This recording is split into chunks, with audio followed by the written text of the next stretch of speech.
Now listen, this is what I want to say. If I can take a tire off and I'm in my 60s, you can do it too.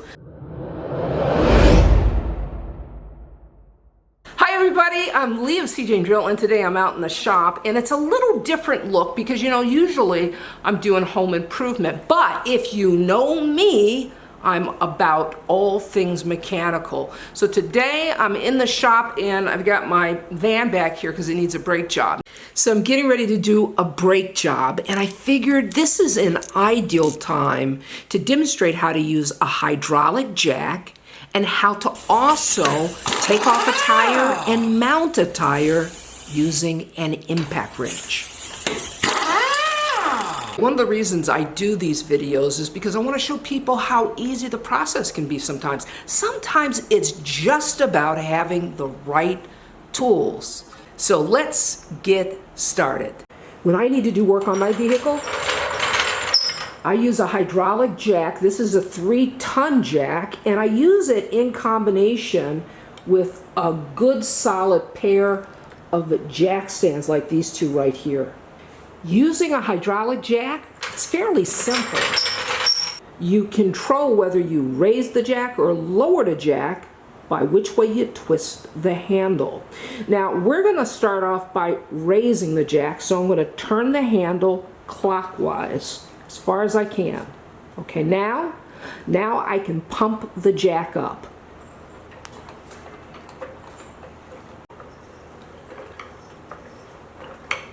Now to lower the jack, all I have to do is twist the handle counterclockwise. And you want to twist it slowly.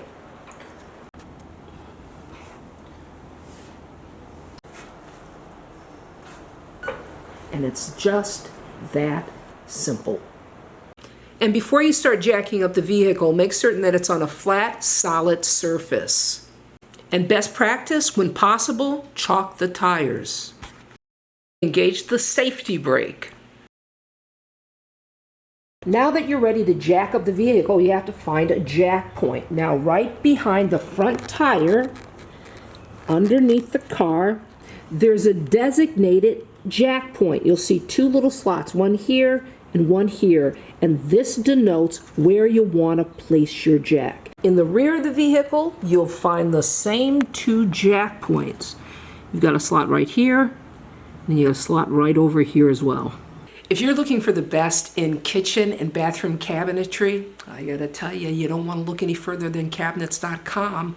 seejanedrill is thrilled to be working with cabinets.com.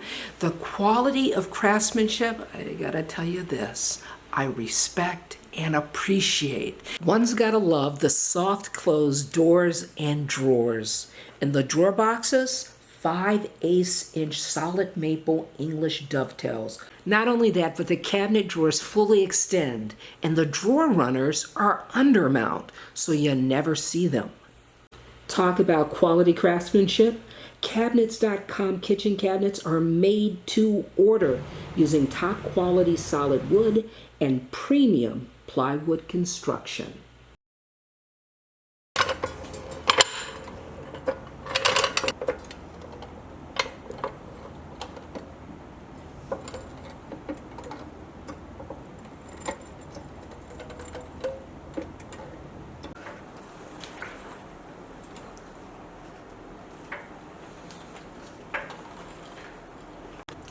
This right here is an impact wrench, and it works a lot like an impact driver, except that it has a little bit more giddy up to it, and it works in combination with a compressor. It's air driven. Now this is a socket that's designed specifically for air tools because it, you know, takes a lot of abuse, and you can't use just a regular socket on one of these air tools.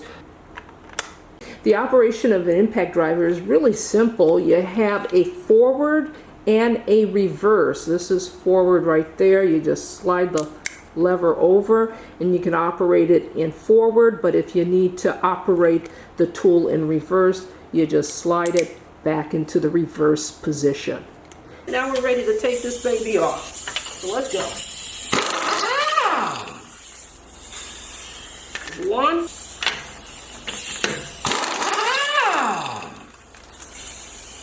There's two.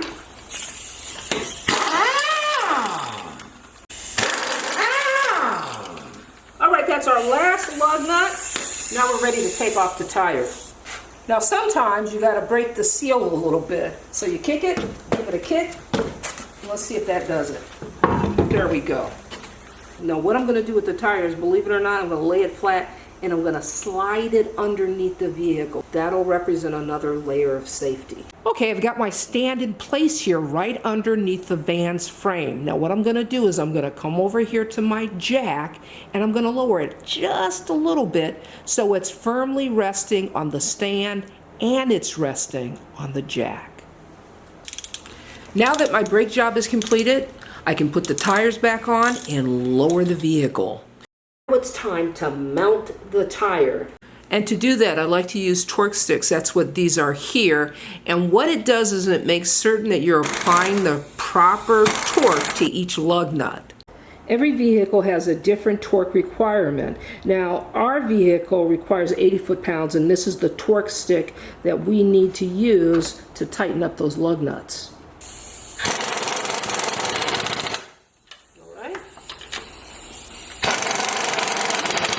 When the socket stops rotating, that's when you know that it's torqued properly.